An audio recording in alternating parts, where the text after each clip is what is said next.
Schachter's son, Alex, was one of the victims killed in the Parkland school shooting. Since then, Max has worked tirelessly to honor Alex's memory to make sure that no more parents have to go through what he and so many others have. It's part of a new school safety effort called Safe Schools for Alex. He's here to tell us more about it. Max, thank you so much for joining us here today. It's always great to chat with you.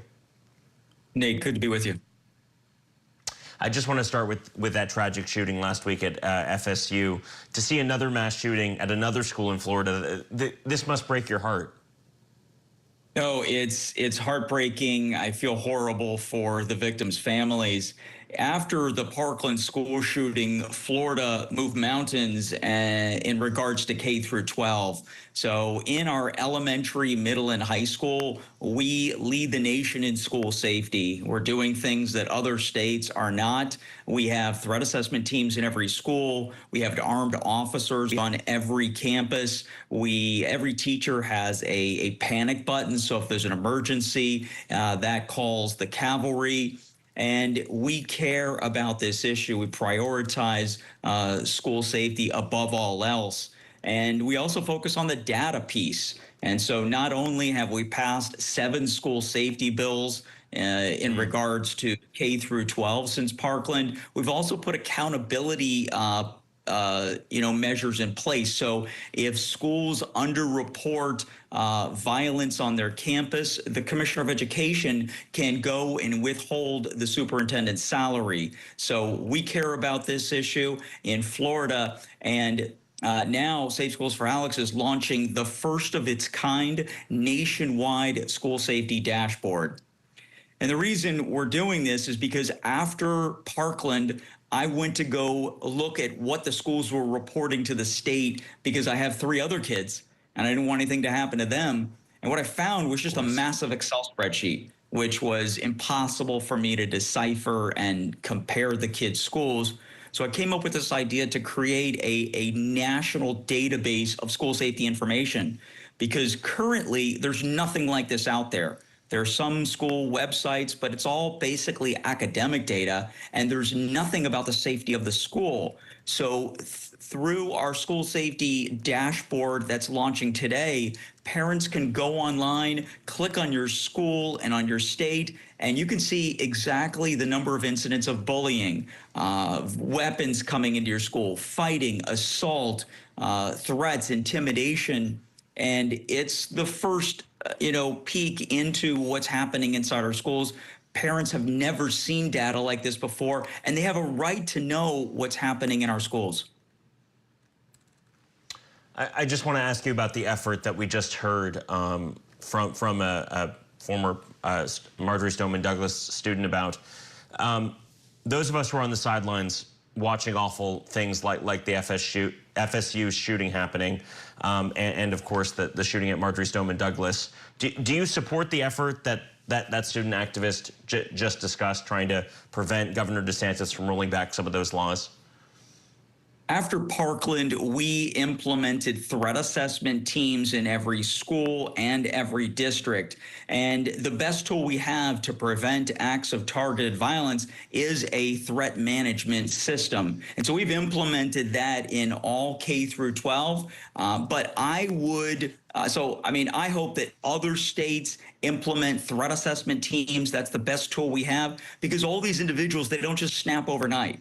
They all exhibit concerning behavior over time. They all exhibit leakage. So if we can implement threat assessment teams in every school throughout the country and every state, we'll be safer, because all those kids that are doing this, they're all in our elementary schools, middle schools, and high schools. So if we can identify them early through leakage and through them exhibiting concerning behavior, we can get them the help that they need, and so we don't have another FSU, and we can get these kids off the pathway to violence. So we're doing a lot.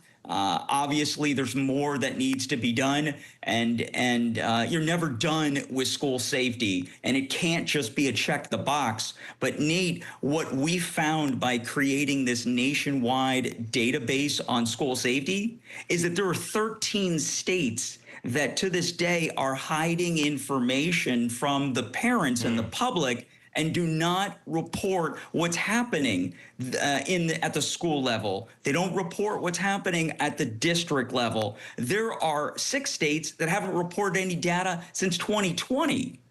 So that's the reason we created this dashboard, is to shine a bright spotlight on this issue. If you are reporting zeros, like they did prior to Parkland at Marjorie Stoneman Douglas, and shoving everything under the rug, your school is more dangerous, not safer. And so what that shows me is that the states that are hiding this information and not publicizing what's happening in our schools, they're not prioritizing this issue, and parents have a right to know what's happening in their schools. Just looking at this dashboard earlier this morning, obviously some states have much more detailed information. I was looking at New Hampshire, for instance. Pretty much every single school is listed one by one by one on your dashboard. But a state like Utah, there's just kind of an overall number for the state itself. For one, I mean, if I were to be looking at this dashboard, you know, on the lookout for what to kind of pay attention to, what would you suggest I look for? And also, I mean, you just mentioned some states aren't, you know, aren't as clear as others. What do you look for when you're going through this dashboard? So right before we demolished the site of the Parkland school shooting, I brought hundreds of people through the building, and that building was the worst crime scene it's ever. You brought lots of people through, and the largest contingent that I brought through that building was from Utah, actually. We had the Utah State Rep Ryan Wilcox, who is a good friend of mine. He came to Parkland, walked through that building, which was horrific. It had not been cleaned, so there was blood everywhere, and it was absolutely horrible. Ryan spent 6 hours on campus. He took 20 pages of notes, and then, you know what? Ryan took all those best practices that we learned after Parkland and put them into a $100 million Utah school safety bill. So I know that Utah cares about this issue, and is, you know, thank God Utah hasn't had a terrible tragedy. But as Ryan Wilcox says, if you haven't had a terrible tragedy in your community, you've just been lucky.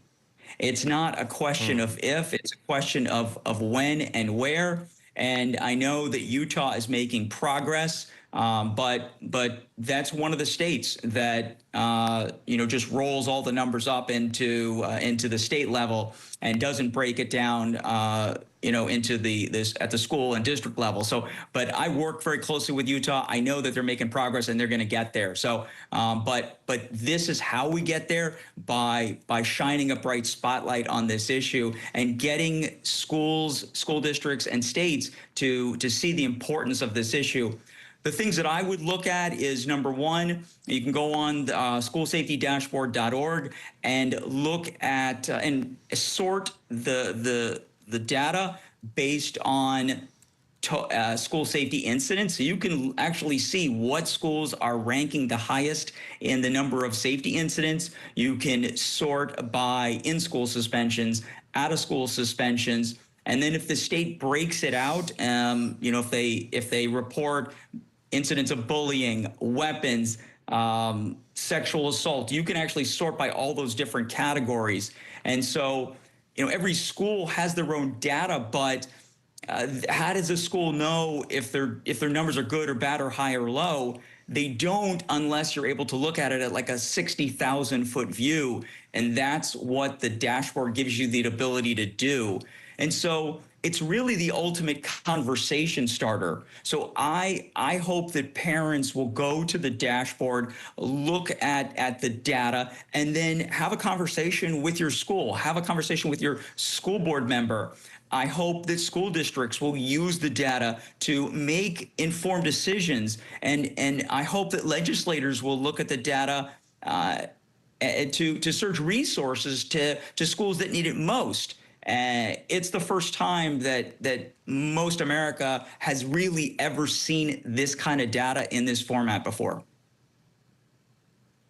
Max Schachter, thank you for sharing this with us. You can go to schoolsafetydashboard.org to see more of that data that you and I have just been talking about and explore every single state. Thank you for your efforts with Safe Schools for Alex, and thank you again for your time coming on Scripps News this morning. Thank you, Nate.